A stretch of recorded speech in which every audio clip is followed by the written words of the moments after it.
Do you have any special pterygium patients you'd like to talk about? Oh, there must be hundreds of them. Off the top of my head, I can probably give you 3 cases that I thought were really kind of outstanding and remarkable. Number one, I had a guy who was a helicopter pilot. It turns out when they go to repair power lines, they don't have the guys climb up the power lines. They lower them down with a helicopter. And he had a pterygium in his left eye. It was affecting his vision, and he's basically driving his helicopter, or piloting his helicopter, and looking off the left. He's got high-powered power lines basically right nearby within 100, 200 feet, whatever it is, and he's lowering either equipment or men on ropes down to the structures to basically repair things as well. So that's a very high functioning guy who couldn't see well. So we did his case, and he noticed his vision improved beautifully. It was a lot easier for him to fly. That was a fantastic case, very remarkable in terms of how functioning it was. And his vision wasn't all that bad, but that subtle improvement in the vision made a big difference in his being able to do his really cool job, quite frankly. Okay, the other biggest aspect of a pterygium that is very, very poorly discussed is the effect on people's self-esteem and self-perception as well. Quite plainly, a pterygium has a terrible psychological effect on people as well. And nobody really understands that except for people who have a pterygium. They have a disfiguring look to their eye. They're typically red. They have friends or family or workers, co-workers, even police, asking if they're using drugs. I've had people dragged from DWI checkpoints to the hospital to be tested. I had one poor guy who had his car ripped apart because an officer thought he was actually using marijuana, and after a 4 hours traffic stop with drug sniffing dogs, they didn't find anything and they let him go. It was something innocent. I think he had just had like a taillight out, for example, and for that he just wanted to have surgery and never wanted to do it through it again.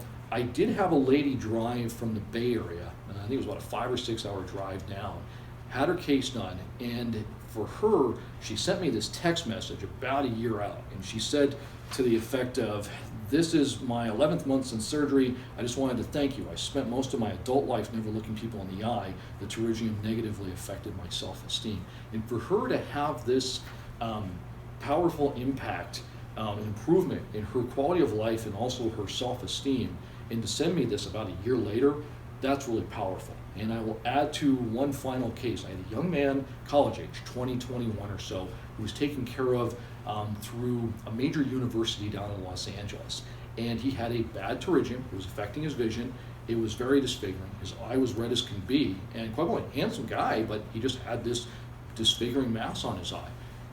They wouldn't touch him at one of your major universities. And finally he got on the internet, he found me and came to me, and I said, yeah, sure, we can do this. It was a straightforward case, a little young, but that was pretty much the only risk factor he had for recurrence. Did the case, and about 2 months out, I saw him, and he was a new guy. He just had more spring to his step. He sat up straighter. He had more presence. You could tell he had this psychological weight or burden lifted off of him. And that was just very, very powerful stuff. And he was basically a young guy getting ready to obviously move on with the rest of his life, and he had this, suddenly the world was his oyster again as well. So I think that the psychological aspects of a pterygium, the psychological toll that it takes on somebody's mind cannot be underestimated. It really takes a toll. And the cosmetic aspects are actually the more powerful stories for me. It's one thing, it's actually, I guess, a good thing if an ophthalmologist takes somebody who's basically blind or can't see from the pterygium and makes their vision better. Forgive me, we do that all the time anyway. Basically, I'm a LASIK surgeon.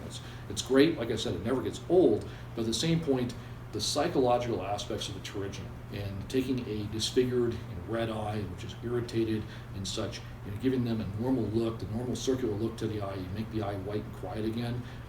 For people, it's priceless.